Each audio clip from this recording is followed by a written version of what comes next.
সংক্ষিপ্ত কয়েকটি বার্তা আজকের এই উপস্থিতিকে লক্ষ্য করে আমি বলতে চাই। প্রথম কথা হলো, আমরা বাংলাদেশে অনেকগুলো ইসলামী সংগঠন একটি অভিন্ন লক্ষ্যকে সামনে রেখে কাজ করে চলেছি।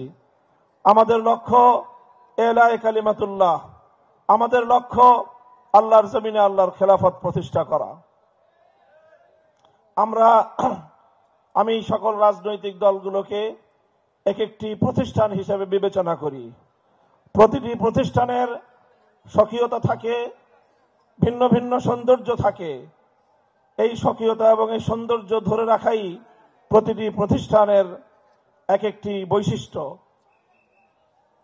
ভিন্ন ভিন্ন প্রতিষ্ঠানের স্বকীয়তা এবং তার ভিন্নতা, তার সৌন্দর্য, এটা কখনোই বিরোধের কারণ হতে পারে না। আমরা ইসলামী সংগঠনগুলো আগামীর বাংলাদেশে একটা দৃষ্টান্ত স্থাপন করতে চাই।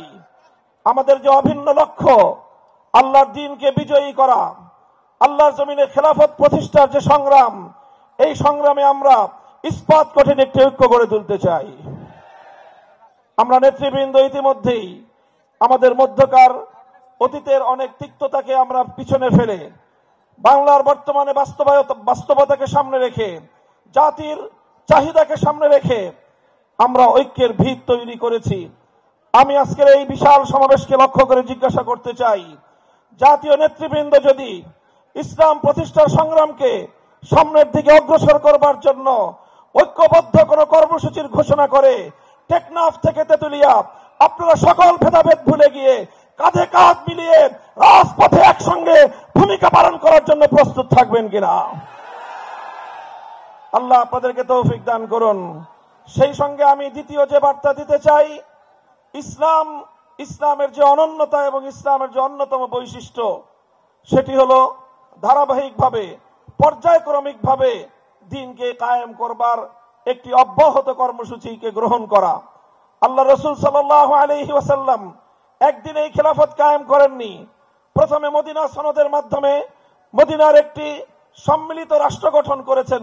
পর্যায়ক্রমে রাসূল আকরাম সাল্লাল্লাহু আলাইহি ওয়াসাল্লাম পূর্ণাঙ্গ খেলাফত কায়েমের দিকে তিনি অগ্রসর হয়েছেন।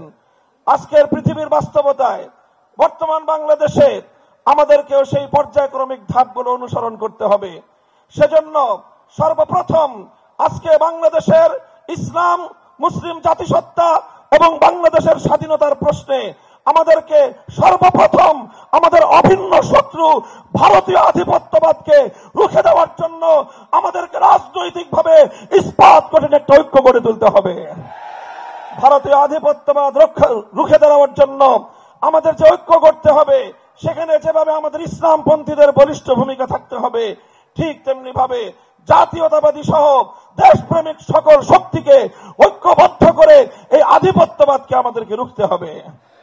তাই এজন্য আজকের এই মঞ্চে বিএনপি নেতৃবৃন্দ রয়েছেন, জামায়াতে ইসলামের নেতৃবৃন্দ ছিলেন, আছেন, তারাও আছেন, অন্যান্য ইসলামী সংগঠন সমূহ, ইসলামী আন্দোলন বাংলাদেশের মুহতারাম আমির পীর সাহেব চরমনাই হুজুর রয়েছেন। আমি সকলকে উদাত্ত আহ্বান জানাতে চাই, ফ্যাসিবাদ এবং তার দোসরদেরকে বাংলাদেশের রাজনীতিতে পুনর্বাসন ঠেকানোর জন্য আমাদের গড়ে ওঠা ইস্পাত কঠিন রাজপথের ঐক্য ধরে রাখতে হবে। বিএনপি এবং জামাতকে বিশেষভাবে বলতে চাই, আপনাদের দুই দলের যে কোনো কারণে যদি এই ঐক্যের মধ্যে কোনো ফাটল তৈরি হয়, জাতির কাছে আপনাদের জবাবদিহিতার কাঠ গড়ায় দাঁড়িয়ে জবাব দিতে হবে। জবাব নিয়ে ছাড়বো আমরা। বসুন্ধরা টিস্যুতে ছাড়ের ছড়াছড়ি। বসুন্ধরা টিস্যু নিয়ে এলো নিশ্চিত ছাড়। আজকে যখন আমরা এখানে মিলিত হয়েছি, আমি যখন আসার সময় একটা স্লোগান শুনলাম, নারায়ে তাকবীর আল্লাহু আকবার। বাংলাদেশ থেকে দুটি স্লোগান মোটামুটি উঠেই গেছে, নারায়ে তাকবীর আর জিন্দাবাদ। এই স্লোগান দুটি কিন্তু আর এখন পাওয়া যায় না, আজকে পেলাম বহুদিন পর। আমাদের মরহুম সালাউদ্দিন কাদের চৌধুরী সাহেব, উনি এই স্লোগানটা দিতেন, আমরাও খুব পছন্দ করতাম, কিন্তু বিভিন্ন কারণে রাজনৈতিক নিষ্পেষণে এই স্লোগানগুলো দেওয়া খুব মুশকিল হয়ে গেছিল বিগত সরকারের সময়। আসলে বিগত সরকার তো নয়, এটা ছিল একটা সময়, এটা খুব খারাপ সময়, সরকার নয়, একটা খুব খারাপ সময়, আমরা দুঃসময় আমরা পার করেছি, দুঃস্বপ্নের মতো পার করেছি। আল্লাহ তাআলা আমাদেরকে এখানকার সবাইকেই মোটামুটি পরীক্ষা নিয়ে নিয়েছেন যে আমরা পারি কি পারবো না।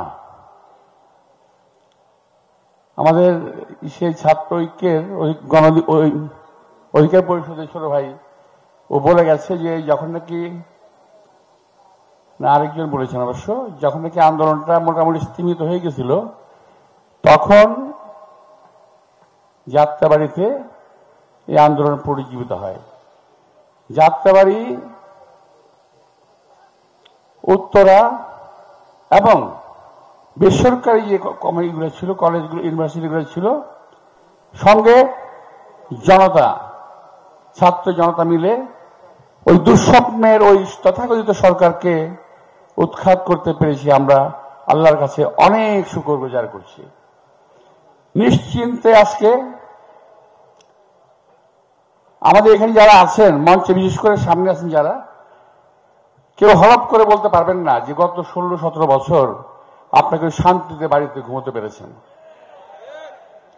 এতগুলো বছর আমাদেরকে একটা আতঙ্কের মধ্যে কাটাতে হয়েছে প্রিয় ভাইরা। আপনারা জানেন আমি অন্তত 10 থেকে 12 বার গ্রেফতার হয়েছি। এখনো আমার বিরুদ্ধে 108টা মামলা আছে বিদ্যমান। এরকম মামলা হেফাজত, জামাত সহ আরো যত ইসলামিক দল আছে সকলের বিরুদ্ধেই আছে, এবং আমার মনে হয় আপনাদের অনেকের বিরুদ্ধেই মামলা আছে। তো এই আতঙ্কিত জীবনের অবসান ঘটেছে, আল্লাহ তাআলা আমাদেরকে সুযোগ দিয়েছেন। সুতরাং এই সুযোগের একটা ভালো ব্যবহার আমাদের করতে হবে।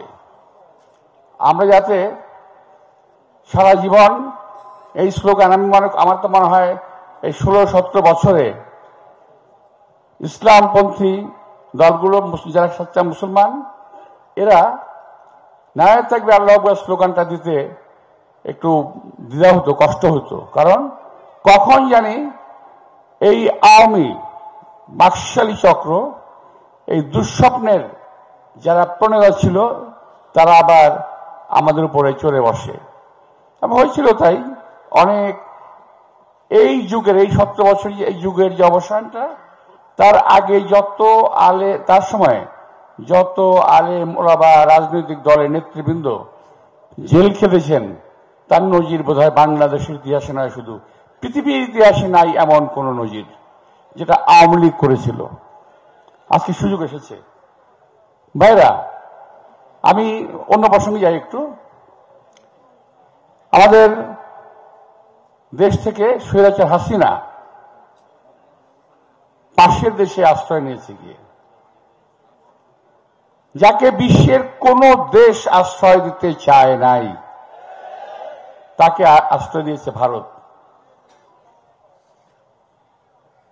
কয়েকদিন আগে জামাতের আমির সাহেব বলেছিলেন যে ভারতের সেবাদাসী, কথাটা উনি একবারে বাস্তব কথাটাই বলেছেন। এবং ওখানে বসে বসে উনি এখন গুটি চালছেন। এবং ভারতীয় মিডিয়াগুলো, পত্রপত্রিকা কিংবা ইলেকট্রনিক মিডিয়া, তারাও সমানে বাংলাদেশের বিরুদ্ধাচারণ করছে। গত 16-17 বছরে বাংলাদেশে যে রাজনৈতিক নিপীড়ন হয়েছে, বিশেষ করে যেভাবে গণহত্যা করেছে 2010 সালের আমাদের শাপলা চত্বর হেফাজত ইসলামের যে একটা সমাবেশ ছিল, ওখানে আমি তখন জেলে ছিলাম, আমি পরে ভিডিও দেখেছি, নৃশংসভাবে হত্যা করেছে। এইরকম হত্যার কোন নজির পৃথিবীতে নাই। নৃশংসভাবে হত্যা করেছিল তাদেরকে। আমি এটা নিন্দা জানাই। এবং সেই সঙ্গে আজকে ভারতে বসে যারা পত্রপত্রিকায় মিডিয়ায় বলছেন লম্বা লম্বা কথা, তারা কেন সেই দিন প্রতিবাদ করেন নাই? এভাবে কেন মানুষ মারা হচ্ছে? আমরা ইসলামিক একটা রাষ্ট্র দেশের থেকেও এখানে আমরা সংখ্যালঘু হয়ে গিয়েছিলাম। হুজুর আজান দিতেছে, কি করবো এখন?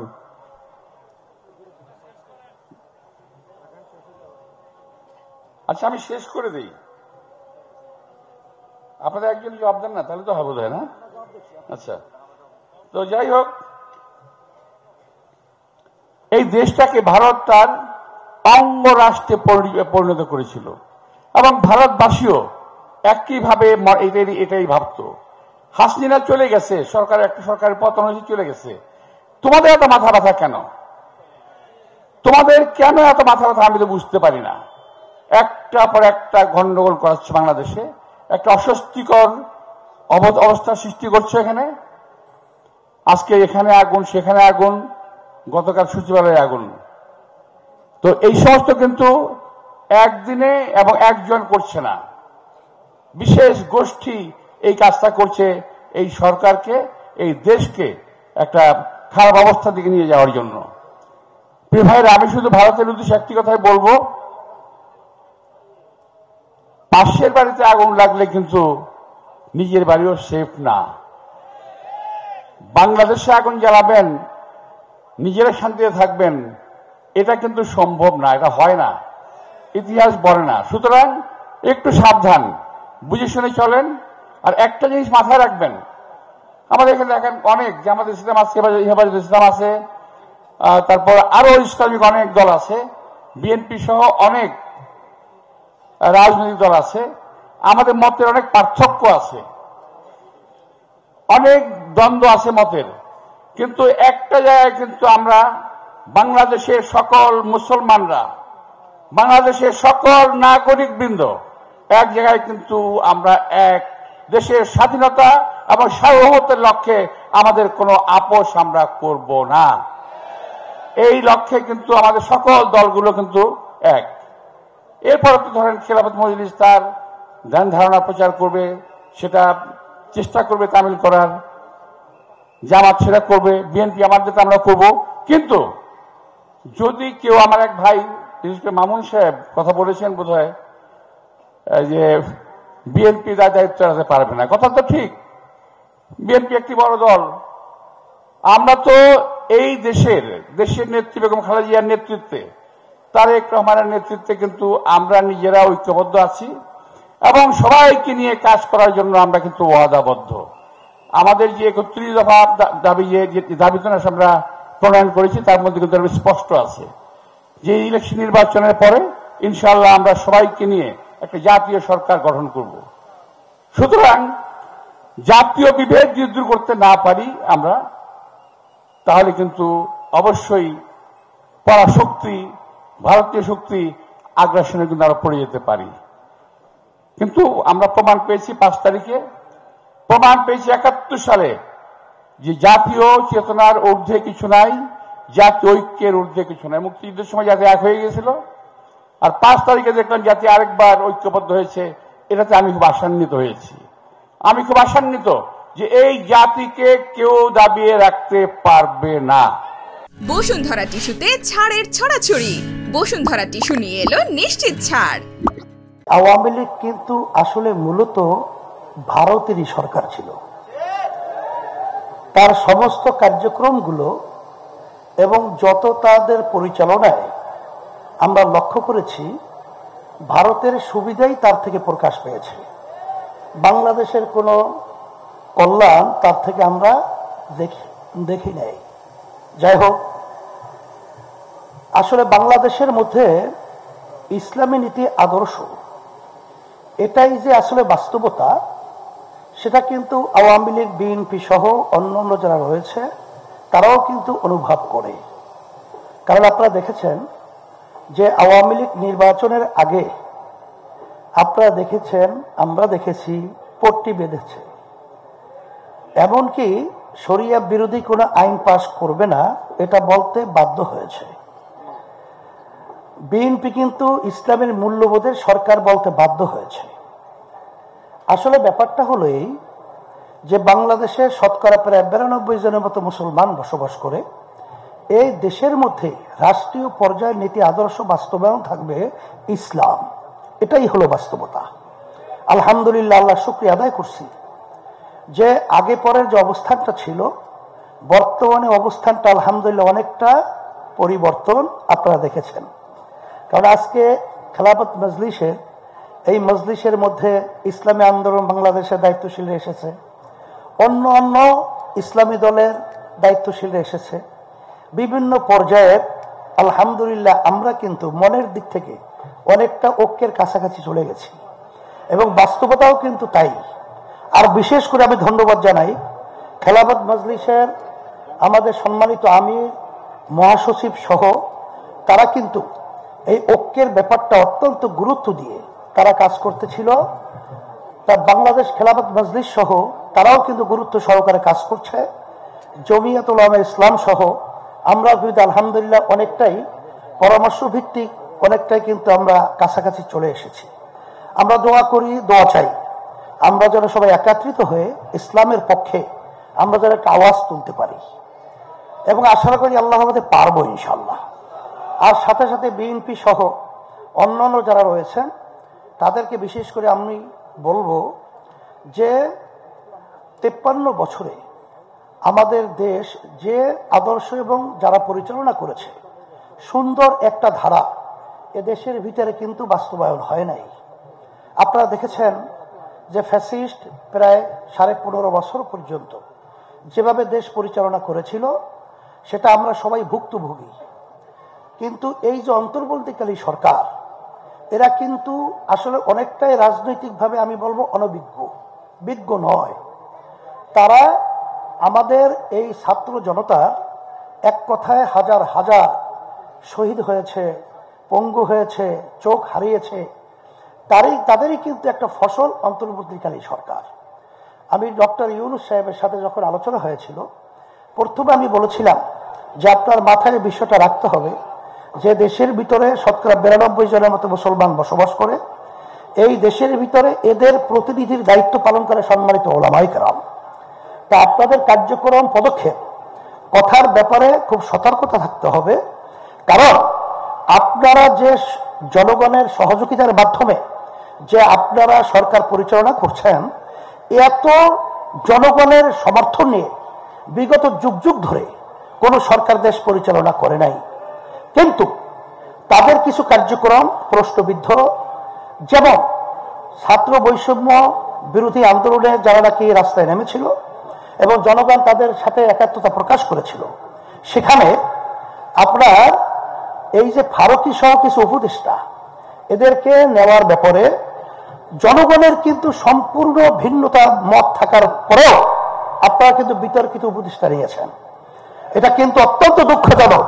তবে আমি বিএনপি সহ সকলকে আমি বলবো যে সরকার কিন্তু 3-4 মাস যেতে না যেতেই আমরা বিভিন্ন পর্যায়ে যারা রাজনৈতিক দল মাঠে ময়দানে কাজ করছি, আমরা আসলে দেশ সুন্দর করার ব্যাপারে, সুন্দর একটা কল্যাণ রাষ্ট্র হওয়ার ব্যাপারে আমরা সবাই ঐক্যমতে তাদেরকে সহযোগিতা পরামর্শ সহ সব ব্যবস্থাপনা করা এটা আমাদের নৈতিক দায়িত্ব। কিন্তু আমরা কিন্তু অনেকাংশে একটু তাড়াহুড়া করার কারণে ফ্যাসিস্ট কিন্তু আমাদের দেশে অরাজকতা বাজাবার একটা সুযোগ তৈরি হয়েছে। অনেকাংশে কিন্তু ভারত বিভিন্ন ধরনের কথা বলার সুযোগ পেয়েছে।